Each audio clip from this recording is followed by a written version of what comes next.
Dun, dun, dun. Junk science, the bell curve. My name is Charles Murphy, and I'm a political scientist. My name is Richard Herrnstein, and I'm a psychologist. And we wrote a book called The Bell Curve in 1994, funded by the Pioneer Fund and the Bradley Foundation. Some background knowledge. These institutions were deeply racist and advocated for racial hygiene. We looked into the effect IQ has on the outcome of your life to see if race affects intelligence genetically. To measure intelligence, we used the National Longitudinal Study of Youth, which involves the Armed Forces Qualification Test. We examined the correlations between these scores and income, criminal behavior, legitimacy, and educational attainment. We statistically controlled for parental socioeconomic status and found that IQ explained more variance in life outcomes than social economic status. Differences in the scores of racial groups are about the same as differences in scores based on genetics because race and genetics are directly and heavily correlated. Let's take a critical scientific look at this study. First, let's address the conflict of interest they had going into this, made clear by the sponsors, which surely leads to ample confirmation bias. Hold up. I'm just a normal average guy, probably named Steve or Joe, and you just said a lot of words that I don't understand. Sorry. In science, one of our goals is to communicate ideas to the public. Therefore, explaining scientific terminology is imperative. Conflict of interest in a study means that the people conducting the study had opinions or expectations that could affect their research. If you think back to who they were sponsored by, can you see how they might have had personal or political motivation to get a specific result in the study? Yeah, I do. They were funded by racist foundations, which clearly wanted something to support their discrimination. Exactly. You can tell that they were likely influenced by their previous beliefs, which creates confirmation and bias and conflict of interest. This is the first big flaw of the study. There's more? There sure are. There were a lot of flaws in this study, and the results were in part affected by the data they based their study on. They assumed that general intelligence was accurately measured by military entrance exams. They didn't use an IQ test, and they didn't account for anything other than SES, socioeconomic status, and race that may have affected these scores. Do you see the problem with this? Yeah, I think so. They chose information to study and made it sound like an accurate measure of something it wasn't. Exactly. Now let's talk about their methods. In later analysis of the study, scientists found that socioeconomic status was undermeasured. If this were corrected for, it may explain the differences in life outcomes just as well as IQ.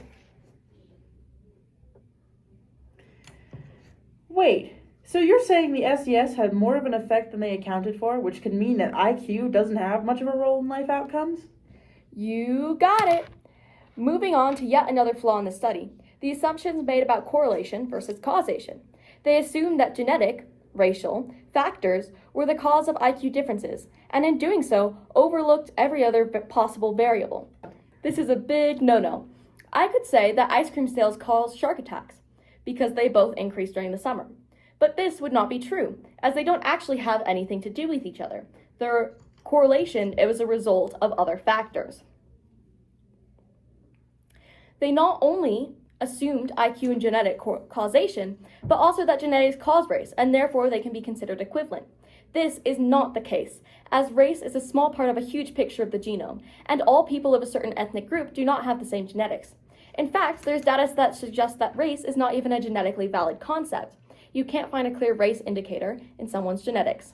Sounds like a big no-no indeed. Quite the jump they made. They should take up pole vaulting. There are two other major issues we can identify. The effect that the AFQT scores had on variation in earnings only accounted for 10 to 15%.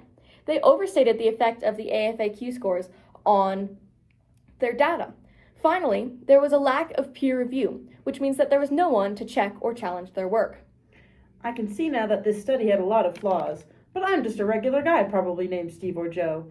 Do you think that you could break down a couple ways I can spot studies like this? Of course! Let's look at some easy to spot red flags. If you see any of these things in a study, you should take a deeper dive into its reliability. First up is sponsors. If the study was sponsored by people or organizations that had moral or ethical conflicts with the study, then the study is likely to be biased. Next up is sensationalizing. If the article or study you're looking at makes bold claims meant to grab people's attention, it's likely meant to sell articles more than inform the public. Clickbait makes money. That's the goal. This is a red flag. If the study reads as very biased in its language, if the questions it is researching are around minority groups that researchers are not a part of, it may be a study made to support discriminatory policies and actions. This is called the target of the study. If you see this in a study, it is a red flag. Next up is peer review. If a study is not peer-reviewed, it can't be checked for flaws or challenged in any way before publishing. Peer review is a part of a good scientific process, and most reliable scientific journals require peer review. If a study or article isn't peer-reviewed, that's a big red flag. Duplication. If no or few other studies reach similar results, this may be a sign of errors in the measurement or method. This is a red flag, as getting similar results to others is one of the only ways we can tell if we're on the right track in science. Currency. Science often moves fast, so older studies or information often no longer encompass the scope of our current scientific knowledge. If something is too old, it may no longer be correct. Peer review. The reaction and opinion of the scientific community as a whole can tell us a lot about a study's validity. If there's a lot of conflicting evidence being presented by other industry professionals, chances are that the evidence proves something entirely different. So, here's the big takeaway. Be aware. Bad science like this exists all around us. Companies and organizations love to abuse your trust to sell you ideals, political values, or products. People like us let our personal biases or agendas corrupt our work. What we did with the bell curve is not real science, and people who are paid off by organizations or corporations are not real scientists. So before you believe something outrageous you read, make sure to ask yourself, is this science or is it just junk?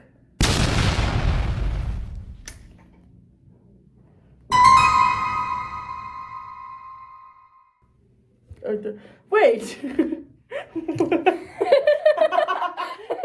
I'll edit it. Okay. Wait, so you're... To spot red flags. Red flag. Red flag. Red... Doesn't have much of a role in life outcomes? You got it. Moving on to yet another flaw in the study. Oh my god! Jesus Christ! Where? Big no-no? This is a big no-no.